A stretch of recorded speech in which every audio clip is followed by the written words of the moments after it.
दौलत और ताकत के लालच में गर्क एक ऐसे नौजवान की तहलकाखेज दास्तान जो अपने लालच के हाथों मजबूर होकर काले जादू और शैतानी ताकतों के हिसार में जा फंसा। काला जादू। तहरीर M.A. राहत।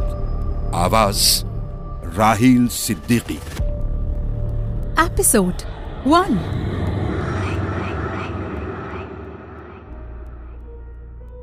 मुझे अपना मुस्तकबिल तामीर करने के लिए आसान रास्तों की तलाश थी और मेरे जैसे कई साथी मेरे गिर्द इकट्ठे हो गए थे। हम दूसरों की मेहनत पर गुजारा करते थे और हमसे मोहब्बत करने वाले, हमें चाहने वाले, हमें हमारी जरूरत के लिए देते थे। रेस, सट्टा, फ्लैश, हर तरह की शर्तें हमारा जरिया आमदनी थी और हम इन्हीं में कमाल हासिल करने में कोशां थे। इसके लिए तरह तरह के जतन करते थे।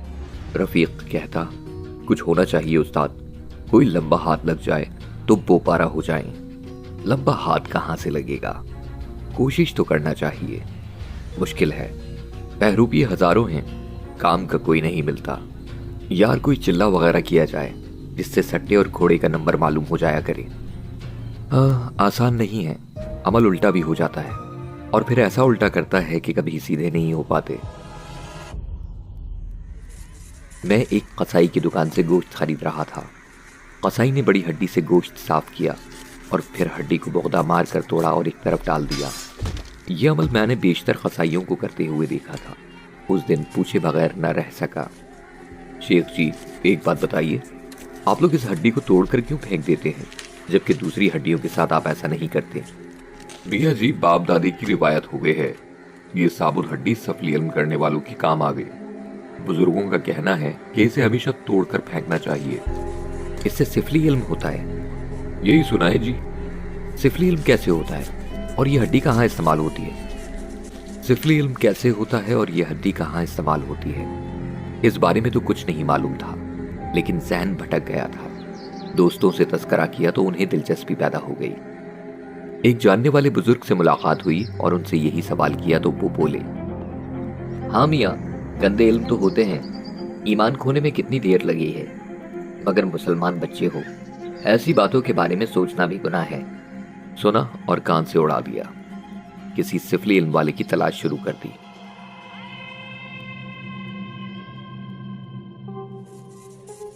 मेरा शहर बड़ा खूबसूरत था, जिंदगी से भरपूर छोटी बड़ी इमारतों, बाजारों और सनतों से सजा हुआ। मशरिक में लहलहाती खेत हद निगाह तक चले गए थे। मगरिब में निगाह की हद से खूबसूरत पहाड़ी टीलों का सिलसिला शुरू हो जाता था। रेस कोर्स का मैदान इसी सिमत था और इसी तरफ से पीर भागन के मजार का रास्ता था। रेस में दौड़ने वाले घोड़ों का मुशाहिदा मेरा दिलचस्प मशगला था और अक्सर आम दिनों में भी मैं इस तरफ निकल आता था। उस दिन भी ऐसा ही हुआ था। देर तक अस्तबल में बंधे हुए घोड़ों की नाजबरदारी देखता रहा, फिर यूं ही आवारागर्दी करता हुआ टीलों की तरफ निकल गया। खामोशी और सन्नाटा छाया हुआ था। दूर दूर तक किसी ज़ीहरू का वजूद नहीं था।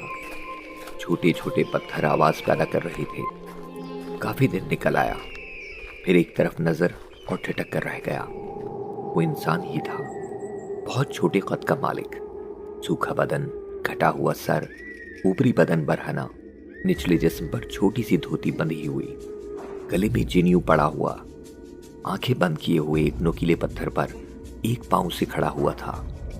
दूर से उसका चेहरा साफ नजर नहीं आ रहा था। दिलचस्पी पैदा हो गई और तेज कदमों के साथ चलता हुआ उसके करीब पहुंच गया, मगर वाजिबी सी शक्ल थी। बंदर की तरह उभरी हुई पेशानी, सांवला रंग। मेरे कदमों की आवाज सुनकर उसने अपना उठा हुआ पांव नीचे रख दिया। अतराफ में एक अजीब सी चिरांद फैली हुई थी जो बदबूदार थी। वो मुझे देखने लगा। छोटी छोटी आंखों में अजीब सी शैतानी चमक फैली हुई थी। मुस्कुराहट भी शैतानियत लिए हुई थी। न जाने क्यों मुझे अपने बदन में कुछ झुरझुरी सी महसूस हुई। रीढ़ की हड्डी में एक शदीद सर्द लहर दौड़ गई थी। काहे रे छोरा, काहे टुकर टुकर देखे है? उसकी बारीक सी आवाज उभरी जो उसकी शख्सियत से हम आहंग लगती थी। कौन हो तुम? मैंने संभल कर कहा और उसकी मुस्कुराहट गहरी हो गई। जो कोई भी हैं तेरे काम के, उसने मखसूस आवाज में जवाब दिया। साधु हो? मैंने उसके हुलिये को देखते हुए पूछा। तुझे क्या लग रहे हैं? उसने पूछा और मेरे जहन में बिजली सी चमक गई। हो सकता है ये साधु मेरे काम आ जाए। जहन में वो तमाम गंदे ख्यालात जाग उठे थे जिनके तस्वुर में दिन रात सरगर्दा रहता था। मैंने नर्म लहजे में कहा, मुझे तुम्हारी तलाश थी। वो अपनी जगह से हटा और कुछ फासले पर पड़े हुए दो पत्थरों के दरमियान पहुंच गया और एक पत्थर की तरफ इशारा करके उसने कहा, बैठ जा। और मैं खामोशी से बैठ गया। तो काहे हमारी तलाश थी? तो हम भी तेरे लिए ही यहाँ आए हैं। क्या मतलब? मैंने ताज्जुब से पूछा और वो खामोश होकर मुस्कुराने लगा।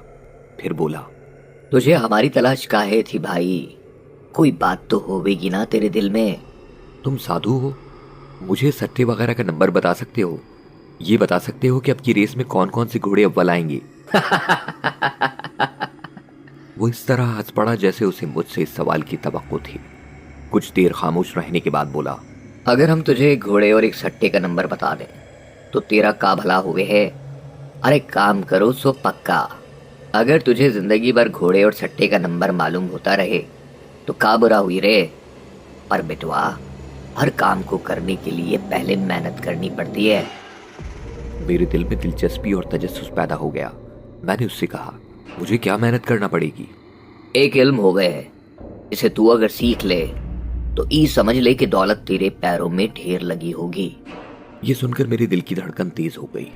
ये तस्वुर तो न जाने कब से मेरे सीने में पल रहा था कि कोई ऐसी कुव्वत मुझे मिल जाए जिससे मैं दुनिया का अमीर तरीन आदमी बन जाऊं। मैंने किसी कदर आजिजी से कहा, अगर तुम मेरा ये काम कर दो साधु बाबा तो मैं जिंदगी भर तुम्हारे कदमों में रहूंगा। अपना काम तुझे खुद ही करना होगा बेटवा।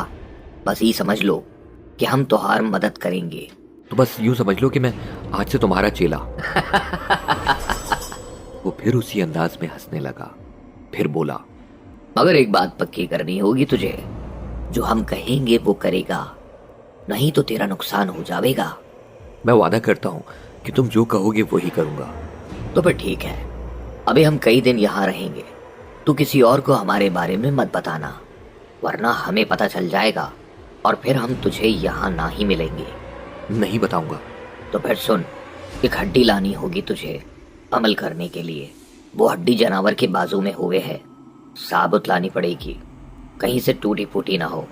मुझे एकदम शेख जी की बात याद आ गई थी और उस वक्त इस बात की तस्दीक हो गई थी। मैंने कहा, क्या तुम सिफली इल्म करोगे साधु बाबा? अबे तू हमारे कान मत खा। जो कुछ हम करेंगे वो तेरी आंखों के सामने ही होगा। पर एक बात फिर कहें तुझसे, बात करियो सो पक्की। हम कच्ची बात करने वाले को छोड़ते नहीं है। मैं भी पक्की ही बात करता हूँ साधु बाबा। नाम क्या है तुम्हारा? बस रे, जो नाम तूने रख लिया वही है। ये हड्डी तू कब लाएगा? कल ही। तो ठीक है, कल इधर आ जाइयो, हम इंतजार करेंगे। बस अब जा। मैं खामोशी से पत्थर से उठ गया और गर्दन झुकाकर वापस चल पड़ा। दिल की कैफियत अजीब हो रही थी, पांव लरज रहे थे। एक तरफ हल्का सा खौफ भी दिल में था और दूसरी तरफ बेपनाह मुसर्रत का एहसास भी। वाकई अगर कोई मुझे ऐसी मुस्तकिल कुव्वत हासिल हो जाए तो फिर दुनिया देखेगी कि मैं क्या बन गया हूँ। खुसूसी तौर पर इस बात को दिल में छुपाए रखा और इस बात के मंसूबे बनाता रहा कि हड्डी के हुसूल के लिए क्या करना चाहिए, और एक ही तरकीब समझ में आई। चुनाचे दूसरे दिन गोश्त बाजार गया और अच्छी खासी महंगी कीमत पर जानवर का पूरा दस्त हासिल कर लिया, क्योंकि कसाई हड्डी तोड़े बगैर न देता और बात आम हो जाती। इसके बाद उसे कागज में लपेट कर कंधे पर रखे हुए मैं अपनी मंजिल की जानिब चल पड़ा। एक जगह टीले के करीब बैठ गया और पहले से साथ लाई हुई तेज धार छुरी की मदद से उस हड्डी से गोश्त साफ करने लगा। ये काम मुश्किल तरीन था और उसे साफ करते हुए तबीयत झुक गई थी, लेकिन लगन काम कर रही थी और बड़ी मुश्किल से वो सही सालिम हड्डी निकालने में कामयाब हुआ। ऊपर चीलें मंडला रही थीं और गोश्त पर झपटा मारने के लिए नीची परवाजें कर रही थीं। कई बार उन्हें भी उड़ाना पड़ा। जब साफ सुथरी हड्डी निकल आई और मैं थककर पसीना पसीना हो गया तो अपनी जगह से उठा और तेजी से वहां से दूर हो गया। मेरे हटते ही चीलों के गौल गोश्त पर झपट्टे मारने लगे थे। मैं बर्क रफ्तारी से उसी जानिब जा रहा था जहां साधु मुझे मिला था। वो अपनी जगह मौजूद था। मुझे देखकर इस तरह मुस्कुराया जैसे उसे मेरे आने का यकीन हो, और फिर उसने बड़ी चाहत से वो हड्डी अपने हाथ में ले ली। दोनों हाथ फजा में बुलंद किए, आंखें सूरज पर गाड़ दी और न जाने क्या क्या बड़बड़ाता रहा। देर तक इसी अमल में मसरूफ रहा और इसके बाद उसने वो हड्डी एक पत्थर पर रख दी और मुझसे बोला, अबे तू कल शाम हमारे पास आना, परसों जुमेरात है ना? हाँ। कल जरूर आ जाना, वरना फिर तुझे एक हफ्ता इंतजार करना पड़ेगा। किस वक्त आऊं मैं तुम्हारे पास? कोई 6 बजे, उसने जवाब दिया और मैंने गर्दन हिला दी। वो बोला, या भाग जा, ज्यादा देर रुकना अच्छा नहीं होगा। मैं वहां से वापस चला आया। बस यूं लग रहा था जैसे मेरा काम बनने ही वाला है। यार दोस्तों से मुलाकात भी हुई, लेकिन ये कोई बताने वाली बात नहीं थी, और वैसे भी मुझे इसके लिए मना कर दिया गया था। अगर उन्हें बता देता तो ये सब भी साधु बाबा की तरफ दौड़ पड़ते। लेकिन बड़ी बेचैनी रही थी और बड़ा तजस्सुस था। दूसरा दिन भी न जाने किस तरह काटा। तैयार हुआ और जैसे ही 4:30 बजे घर से निकल आया। साधु बाबा का ख्याल दिल में था। वक्त गुजारता रहा और मुकर्ररा वक्त पर वहां जा पहुंचा। साधु के सामने उस वक्त न जाने क्या अलावला रखी हुई थी। एक तरफ छोटी छोटी लकड़ियां आपस में जोड़कर रखी गई थीं और उनमें मध्यम मध्यम आग सुलग रही थी। वही चुरांद और बदबू फजा में फैली हुई थी जो पहले दिन मैंने महसूस की थी। एक अजीब सा तिलस्मी माहौल था। बूढ़े साधु ने मुझे देखकर अपने मखसूस अंदाज में मुस्कुराते हुए कहा, मैंने अपना काम कर दिया है, अब तेरा काम बाकी है। मुझे बताओ साधु बाबा, मुझे करना क्या है? पहले वादा कर कि मैं जो कहूंगा वो तू जरूर करेगा। ये वादा तो मैं पहले ही कर चुका हूँ बाबा जी। तो फिर रुक, साधु ने कहा और अपनी जगह से उठकर अकब के पहाड़ी टीले के पीछे पहुंच गया। वहां से वापस आया तो उसके हाथ में न जाने किस चीज से बना हुआ एक बदहियत इंसानी शक्ल का पुतला था। उसने ये पुतला मेरी तरफ बढ़ाते हुए कहा, इसे अपने लिबास में छुपा ले। मैंने उसकी हिदायत पर अमल किया। बड़ी कराहियत का एहसास हुआ। पतला, लिचलिचा और बदबूदार था और उसमें अजीब सी ठंडक थी, लेकिन मैंने किसी बात पर तवज्जो नहीं दी। साधु ने मुझे देखते हुए कहा, अब तू यहाँ से पीर फागन के मजार पर जाएगा। सीढ़ियां तय करके ऊपर जाना और कब्र के पीछे जो 3 ताक बने हुए हैं उनमें से बीच के ताक में ये पुतला रख देना। बस यही तेरा काम है, बाद में सब हमारा होगा और तेरे मजे ही मजे होंगे। पीर फागन के मजार पर? मैंने सहम कर कहा। दिल के किसी गोशे में कुछ ईमान बाकी था। पीर फागन से बचपन से अकीदत थी और सारी आवारगियों के बावजूद उनका एहतराम दिल में था। इसकी वजह शायद उस मजार से मंसूब कहानियां थीं। ई काम अब तुझे करना है। इससे मुंह मोड़ेगा तो ई दुनिया तुम्हारे वास्ते नरक बन जाएगी। जा जल्दी करी, नहीं तो रात हो जाएगी। मैं लरसते कदमों से वापस मुड़ा। दिल की अजीब कैफियत हो रही थी। अगर पीर फागन के मजार का मामला ना होता तो मैं खुशी से उसके हर हुक्म की तामील करता, मगर न जाने क्यों दिल को एक जुर्म का एहसास हो रहा था। यूं लग रहा था जैसे मैं कोई गलीज और नापाक शय उस मुकद्दस मुकाम पर ले जा रहा हूं। कुछ दूर जाकर मैंने गर्दन मोड़ी, मगर बूढ़ा वहां मौजूद नहीं था। वो नापाक पुतला मुझे अपने सीने पर बोझ महसूस हो रहा था। कुछ दूर चलकर एक और अजीब एहसास हुआ। पुतले में इंसानी जिस्म जैसी हरारत पैदा होती जा रही थी, और शायद ये मेरे खौफ का तख्लीक करदा एहसास था कि वो पुतला मुझे अपने सीने के करीब किलबिलाता महसूस हो रहा था, जैसे उसमें जान पड़ गई हो। खौफ और दहशत की सर्द लहरें मेरे बदन में दौड़ने लगी, मगर मैं उसे लिबास में से निकालने की हिम्मत न कर सका था। मजार तक का फासला न जाने किस तरह तय किया था। मजार एक टीले पर था और वहां तक जाने के लिए टीले पर 19 सीढ़ियां तराशी हुई थीं। मैंने लरसते कदमों से पहली सीढ़ी पर कदम रखा। ऊपर खामोशी छाई हुई थी। ये मजार शहर से बिल्कुल बाहर था और यहाँ ज्यादा लोग नहीं आते थे। हाँ, जुमेरात को यहाँ रौनक होती थी और काफी लोग नजरो नियाज करने आ जाते थे। आम दिनों में बस चंद मुजाविर या मलंग यहाँ मौजूद होते थे। मैं सहमा सिमटा सीढ़ियां तय करने लगा। मेरा दिमाग एक ही जानी कैफियत का शिकार था और बदन में ईंधन सी हो रही थी। पांव मुसलसल ऊपर उठ रहे थे और मैं बुलंदी पर पहुंचता जा रहा था। अचानक ही एक अनोखा एहसास हुआ। ये 19 सीढ़ियां तो अब तक तय हो जानी चाहिए थी। गर्दन उठाकर ऊपर देखा तो दम खुद रह गया। मज़ार इतना बुलंद नजर आया कि होश उड़ गए। ये 19 सीढ़ियां 1900 सीढ़ियां बन गई थीं। खौफ के आलम में पलटकर पीछे देखा तो जान से निकल गई। जमीन सैकड़ों फुट नीचे नजर आ रही थी। बदन पर शदीद कपकपाहट तारी हो गई। सोचने समझने की कुव्वतें सल्ब होती जा रही थीं। ये क्या हो गया? ये सब कैसे हो गया? बेशुमार बार इस मज़ार पर आया था, मगर ये इतना ऊंचा तो नहीं था। ऊपर नजर डालता तो सीढ़ियां आसमान में गुम नजर आती और नीचे देखता तो खौफ से आंखें बंद होने लगती। हिम्मत कर, चढ़ता जा, पहुंच जाएगा। मेरे कानों में वही मनहूस बारीक सी आवाज उभरी और मैं उछल पड़ा। मैंने अपने इर्द गिर्द देखा। ये आवाज कहां से आई? फिर उसका मुखरिज इल्म में आ गया। मेरे सीने के करीब लिबास में पोशीदा पुतला बोल रहा था। रही सही कसर पूरी हो गई। मेरे हलक से कई दहशत भरी चीखें बुलंद हुई और मैं पलटकर नीचे भागा।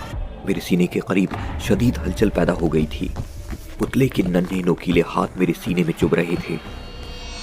वो मुझे रोकने की जिद्दोजहद कर रहा था, पर उसकी चुभती हुई बारीक आवाज मुझे सुनाई दे रही थी। ओ पापी, ओ मूर्ख, क्या करे है? अरे तेरा सत्यानाश, बना बनाया काम बिगाड़े जा रहा है। अरे संभल, रुक, डरने की जरूरत ना है। हिम्मत से चल ऊपर, पहुंच जाएगा। मगर मेरे कदम न रुक पाए थे।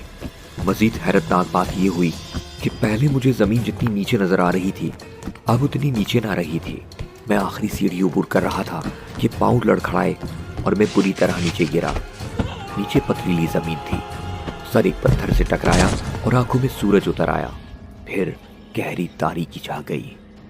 न जाने कब तक ये कैफियत रही थी। होश आया तो मामू रियाज की आवाज सुनाई दी। कैसी तबीयत है मसूद? क्या हाल है बेटे? मेरी आंखों में धुंधलाहट थी। कुछ साफ नजर नहीं आ रहा था। रफ्ता रफ्ता ये कैफियत दूर हुई। वालदा का चेहरा नजर आया और फिर उनकी रुंधी हुई आवाज उभरी। मसूद बेटे, आंखें खोलो। कैसी तबीयत है बेटे? दिमाग साए साए कर रहा था। कुछ समझ में नहीं आ रहा था। हाँ, गुजरे हुए वाकयात याद थे। वो खौफनाक लम्हात पूरी तरह जहन में थे। बेख्तियार मेरा हाथ सीने पर पहुंच गया।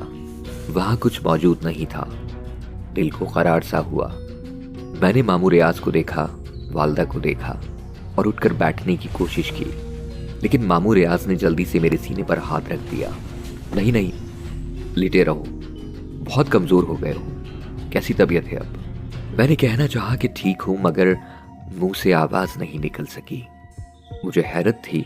दोबारा कोशिश की, मगर गला भिजा हुआ था। आवाज निकल ही ना सकी।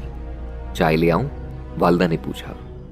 हाँ, डॉक्टर साहब ने यही कहा था, आप ले आइए, मामू रियाज बोले और वालदा उठकर बाहर निकल गईं। मैं अपने घर में था, अपने कमरे में था। न जाने ये सब कैसे हुआ था और मेरी आवाज को क्या हो गया था। मामू रियाज ने कहा, बोलो मसूद मियाँ, क्या हुआ था? पीर भागन के मजार पर क्यों गए थे? वहां बेहोश कैसे हो गए थे? तुम्हें अंदाजा है कि पूरे 2 दिन के बाद होश में आए हो। सख्त बुखार में फनक रहे थे। वहां मजार के मुजाविरों ने तुम्हें बेहोश पड़े पाया था। इत्तेफाक से मेरे एक शनासा हैदर अली मजार पर फातिहा पढ़ने गए हुए थे। तुम्हें जानते थे, वही तुम्हें यहां तक लाए थे। क्या वाकया हुआ था? कुछ बताओ तो सही।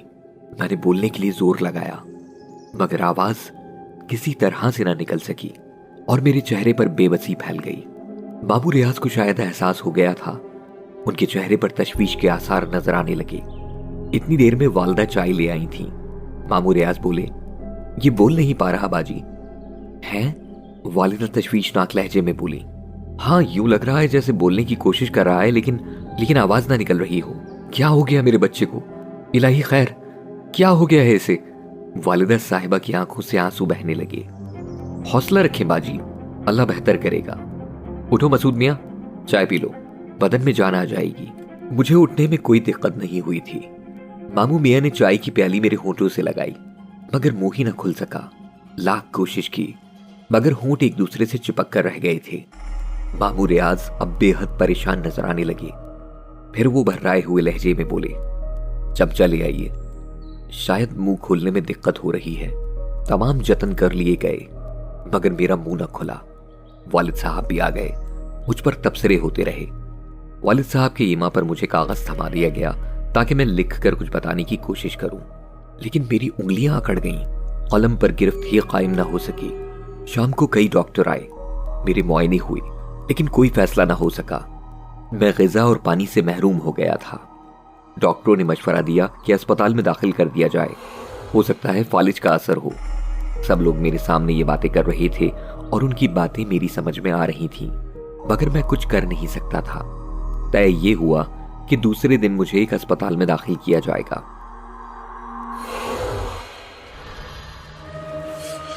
सहर, जादू और पुरस्कार कुव्वतों की इन दास्तानों का अगला हौलनाक मोड़ क्या होगा? काला जादू का बकिया हिस्सा और मजीद नॉवेल सुनने के लिए अभी गोया ऐप सब्सक्राइब करें। लिंक डिस्क्रिप्शन में मौजूद है।